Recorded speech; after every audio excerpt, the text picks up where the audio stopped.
The human skull had been gnawed clean by 13 years of mountain weather, its empty sockets staring up through a carpet of rotting leaves at 11,000 feet above sea level. Miguel Santos picked it up with his bare hands on March 15, 2023, thinking it was a rock until his fingers found the holes where eyes used to be. The bone was bleached white except for brown stains that looked like rust but smelled like death. 50 feet away, his hiking partner found a femur bone sticking out of the dirt like a broken tree branch, then another bone, then another. The bones weren't buried. They weren't hidden. They were scattered across the mountainside like someone had thrown them from a bag and walked away. Miguel Santos and his 3 friends had been hiking the same trail in the Cordillera Blanca for 6 years. They knew every rock, every turn, every dangerous drop-off. But on that March morning, they took a wrong turn that led them to miles off the marked path into a section of mountain that didn't exist on any map. The trail they followed had been carved by animals, not humans. The bones they found belonged to the Herrera family, Carlos, his wife Elena, and their twin daughters Sofia and Maria, ages 8 and 10. They had vanished without a trace on October 12, 2010, during what was supposed to be a 3-hour hike. The Herrera family had driven 6 hours from Lima to the small mountain town of Juarez for a weekend getaway. Carlos worked 70-hour weeks at a construction company. Elena taught 3rd grade. The twins had never seen snow. They packed sandwiches, water bottles, and a camera. They told the hotel clerk they would be back by sunset. At 4:30 p.m., they signed into the trail registry at the entrance to Huascarán National Park. The park ranger remembered them because Sofia had asked if there were any bears in the mountains. He told her no. He was wrong. When the family didn't return by midnight, the hotel manager called the police. The search began at dawn with 12 officers, 4 dogs, and a helicopter. They found the family's car exactly where they had left it. Windows down, doors unlocked. Carlos's wallet was still in the glove compartment with 200 soles inside. Elena's purse sat in the back seat with her phone, keys, and passport. The trail registry showed they had entered the park, but there was no record of them leaving. The dogs lost their scent after half a mile. The helicopter spotted nothing. After 3 weeks, the search was called off. The case file sat in a metal cabinet in the Juarez police station for 13 years. Detective Rosa Mendoza had worked the case from day one. She interviewed 67 people. She walked the trail 43 times. She never found a single piece of evidence. No torn clothing, no dropped water bottles, no footprints, no blood, nothing. The Herrera family had simply vanished into the mountains like they had never existed at all. But the bones Miguel Santos found told a different story. The skull showed clear bite marks from a large animal. The femur had been cracked open to get to the marrow inside. The other bones were scattered in a pattern that looked deliberate, not random. Something had killed the Herrera family, eaten parts of them, and left the rest to rot in the sun. The forensics team found teeth marks that matched no known animal in the region. Carlos Herrera weighed 180 pounds. Elena weighed 125. The twins weighed 65 pounds each. Together they represented 435 pounds of meat walking through bear country during the exact time of year when Andean bears prepare for winter hibernation. Andean bears are supposed to be vegetarian. They eat fruit, honey, and tree bark. But park rangers had been finding cattle bones picked clean in the same area for 15 years. Local farmers had been reporting missing livestock. The government had been covering it up to protect tourism revenue. The path where the bones were found was not a hiking trail. It was a game trail used by animals to move between feeding areas. The Herrera family had followed it thinking it would lead them back to the main trail. Instead, it led them deeper into the territory of something that had developed a taste for meat. The scattered bones formed a line that stretched 400 meters up the mountainside. Whatever had killed them had dragged their bodies piece by piece to different feeding spots. Detective Mendoza examined the camera Miguel Santos found next to the skull. The memory card was still intact after 13 years. The last photo showed Sofia and Maria standing next to their parents at 5:47 p.m. On October 12, 2010, they were smiling. Behind them, barely visible in the background, was a dark shape moving between the trees. The shape was too big to be a dog, too fast to be a person, too wrong to be anything that was supposed to exist in those mountains. The forensics lab enhanced the photo using computer software. The dark shape had 4 legs, thick fur, and a head that looked like a cross between a bear and something else. Its front paws were the size of dinner plates. Its mouth was open, showing teeth that were too sharp for any bear species on record. The distance between its eyes was 7 inches. No known bear has eyes that far apart. No known bear has teeth that long. No known bear hunts humans the way this thing had hunted the Herrera family. Park authorities closed the Huascarán National Park for 6 months after the bones were found. They claimed it was for trail maintenance. The real reason was to hunt whatever had killed the Herrera family. They brought in experts from Mexico, Colombia, and Brazil. They set up cameras, motion sensors, and baited traps. They found nothing. The thing that had terrorized the mountains for 15 years had simply vanished. But the locals knew better. Farmers in the area had been whispering about the shadow bear for generations. Their grandfathers had seen it. Their fathers had seen it. They had seen it. It was bigger than any normal bear, faster than any normal bear, and hungrier than any normal bear. It had learned to hunt humans because humans were easier to catch than wild animals. It had learned to scatter the bones because scattered bones were harder to find than whole bodies. The enhanced photo from the Herrera family's camera showed something else. In the trees behind the shadow bear, there was movement, multiple dark shapes moving in coordination. The thing that had killed the Herrera family wasn't alone. It was part of a pack, a family of creatures that had been living in the mountains for decades, maybe centuries, feeding on anything that wandered too far from the marked trails. Miguel Santos sold the story to a newspaper in Lima for 5,000 soles. The newspaper published it on the front page with the headline "Ghost Bears of the Andes." The government sued the newspaper for spreading false information. The story was retracted. The evidence was confiscated. The case was sealed. Miguel Santos was arrested for theft of government property. He spent 6 months in jail and was released with a warning never to speak about what he had found. But the bones don't lie. The Herrera family didn't get lost. They didn't fall off a cliff. They didn't freeze to death. They were hunted, killed, and eaten by something that lives in the mountains above water. Something that weighs 400 pounds, moves like a shadow, and has been feeding on humans for longer than anyone wants to admit. The Park Service knows about it. The government knows about it. The police know about it. They just don't want anyone else to know about it. The trail where the bones were found has been permanently closed. Signs in Spanish and English warn hikers to stay on marked paths. The warnings don't mention bears. They don't mention dangerous animals. They just say danger, authorized personnel only. But the locals know what the signs really mean. They mean don't go where the shadow bears live. Don't follow the game. Trails don't hike alone. Don't camp overnight. Don't become the next family to vanish into the mountains. Elena Herrera's sister still lives in Lima. She keeps the last photo of the family on her kitchen table. In the photo, they're standing at the trail entrance, smiling and waving at the camera. They look happy. They look excited. They look like they're about to have the adventure of a lifetime. Behind them, barely visible in the trees, is a dark shape watching them that had been following them since they left the car. It had been waiting for them to leave the main trail. It had been hungry for a very long time. The Herrera family case file was officially closed on March 20th, 2023. Cause of death, animal attack. Species of animal, unknown. Location of attack, classified. Physical evidence, destroyed. Witnesses silenced. The mountains above Juarez are open to tourists again. The trail maps show safe marked paths. The park rangers smile and tell visitors about the beautiful scenery. They don't mention the bones. They don't mention the shadow bears. They don't mention that in 13 years, 3 other families have vanished in the same area. And they definitely don't mention that the cameras Miguel Santos found weren't from 2010. They were from 2019, 2021, and 2023. The shadow bears are still hungry. The mountains are still dangerous. And somewhere in the trees above the marked trails, something with dinner plate paws and 7-inch eye spacing is watching the next family sign into the trail registry, waiting for them to take one wrong turn into territory that doesn't exist on any map. The bones tell the truth.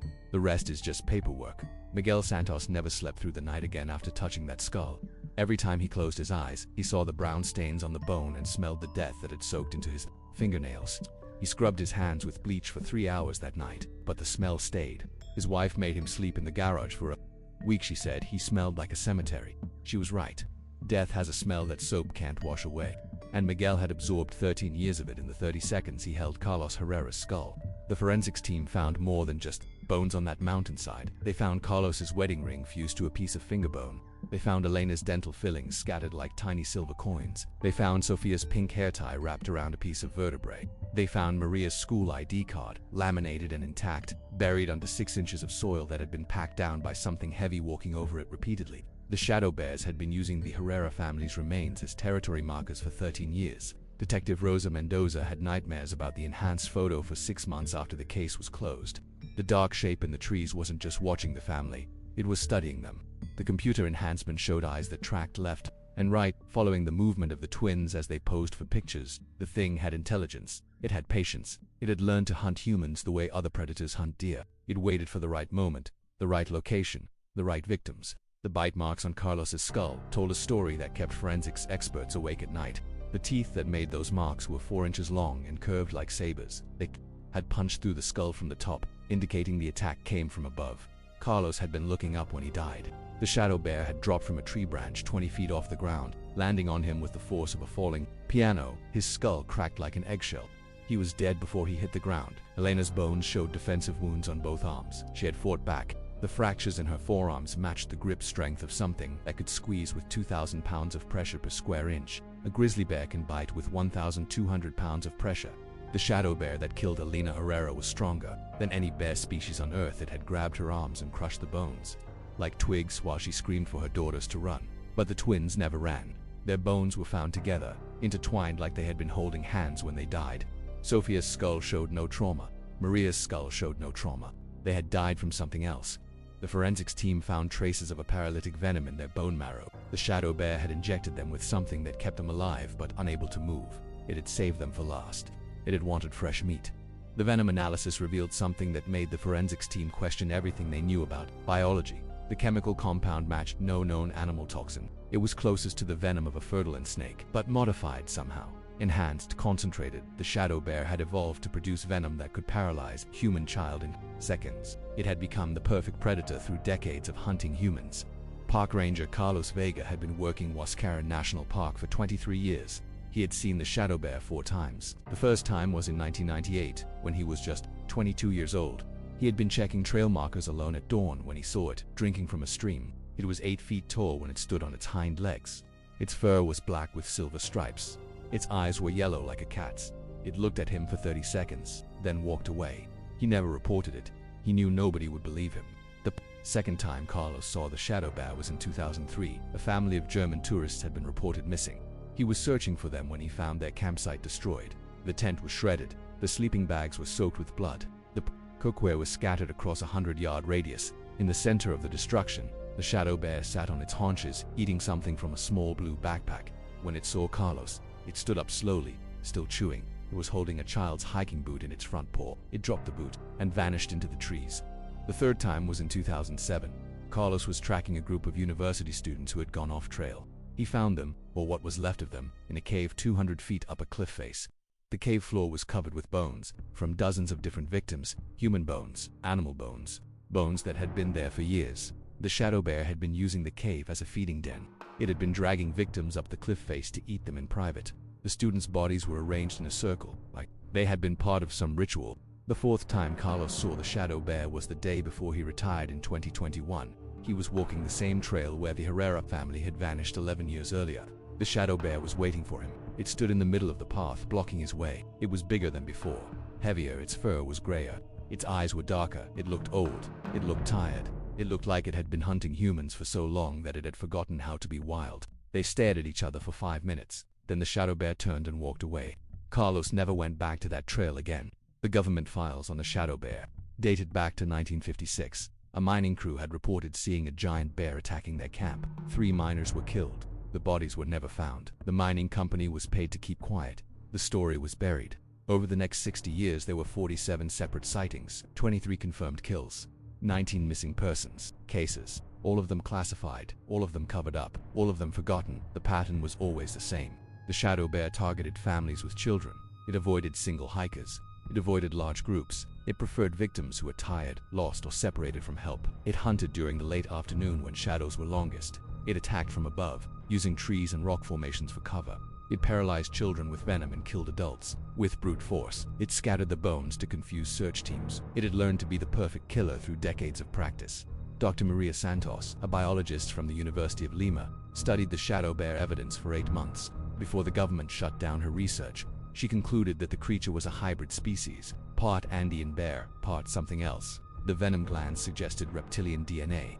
The enhanced strength suggested great ape DNA. The intelligence suggested human DNA. Something had been breeding with Andean bears for generations, creating a predator that combined the worst traits of multiple species. The DNA analysis of the venom showed traces of human genetic material. The shadow bear that killed the Herrera family was part human. Its ancestors had been crossbred with something that walked upright, used tools, and understood human behavior. That's why it could predict where hikers would go. That's why it could set traps. That's why it could hunt with such precision. It thought like a human but killed like a monster. The breeding program had been deliberate. Government documents from 1962 showed that the military had been experimenting with creating super soldiers by combining human and animal DNA. The project was called Operation Condor. It was conducted in secret laboratories hidden in the mountains above Huaraz. The experiments failed. The test subjects escaped. They bred with local bear populations. The shadow bears were the result of 40 years of unchecked evolution. Miguel Santos found more than bones on that mountainside. He found a metal tag buried in the soil near Carlos's skull. The tag had a number, SC-117. It was a military identification tag from the Operation Condor program. The shadow bear that killed the Herrera family was the 117th test subject. It had been living in the mountains for 60 years, hunting humans and growing stronger with each kill. It had become the apex predator of the Andes through government experimentation gone wrong. The cave where Carlos Vega found the university students contained evidence of the breeding program, military equipment from the 1960s, laboratory instruments, surgical tools, and bones. Thousands of bones from victims spanning 6 decades. The shadow bears had been using the cave as both a feeding den and a nursery. They had been raising their young on human flesh for 3 generations. Each generation was stronger, smarter, and more dangerous than the last.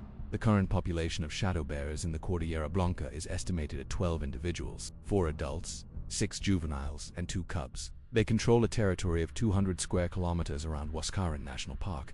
They hunt in coordinated packs. They communicate through subsonic vocalizations that humans can't hear. They have been steadily expanding their territory southward, toward more populated areas. By 2030, they will reach the outskirts of Huaraz. The government's plan is simple: wait for them to die of old age. Shadow bears live approximately 80 years. The oldest ones from the original experiments are reaching the end of their natural lifespan. The problem is that they're still breeding. The cubs born in the last 5 years are showing enhanced abilities that their parents never had. They can climb vertical rock faces. They can swim in freezing water. They can track human scent from 5 miles away. Evolution is making them more dangerous, not less. The bones Miguel Santos found were just the beginning. In the past year, 17 more families have vanished in the Cordillera Blanca. Their cars are found empty. Their belongings are left behind. Their phones stop transmitting signals at exactly the same coordinates where the Herrera family disappeared. The shadow bears have learned to recognize the electronic signatures of modern devices. They disable them first, then begin the hunt. The trail where the bones were discovered has been permanently closed, but that hasn't stopped the killings. The shadow bears have adapted to the new security measures. They hunt along different trails now. They avoid the cameras. They circumvent the motion sensors. They wait for tourists to venture just far enough from the marked paths to be vulnerable. Then they strike with the precision of 60 years of practice. Detective Rosa Mendoza retired 6 months after the Herrera case was closed. She moved to a small town on the coast where there are no mountains, no bears, and no unsolved disappearances. She still wakes up screaming about the enhanced photo. She still sees those yellow eyes tracking the movement of 2 little girls who thought they were safe. She knows the shadow bears are still out there. She knows they're still hunting. She knows that somewhere in the mountains above Huaraz another family is about to take one wrong turn into territory that doesn't exist on any map. The bones don't lie. The government files don't lie. The DNA evidence doesn't lie. The shadow bears are real. They're hungry, and they're still hunting. The mountains above Huaraz are beautiful during the day. The trails are well marked. The park ranges are friendly. But when the sun starts to set and the shadows grow long, something moves between the trees. Something with dinner plate paws and 7-inch eye spacing. Something that has been learning to hunt humans for 60 years. Something that considers tourists to be prey.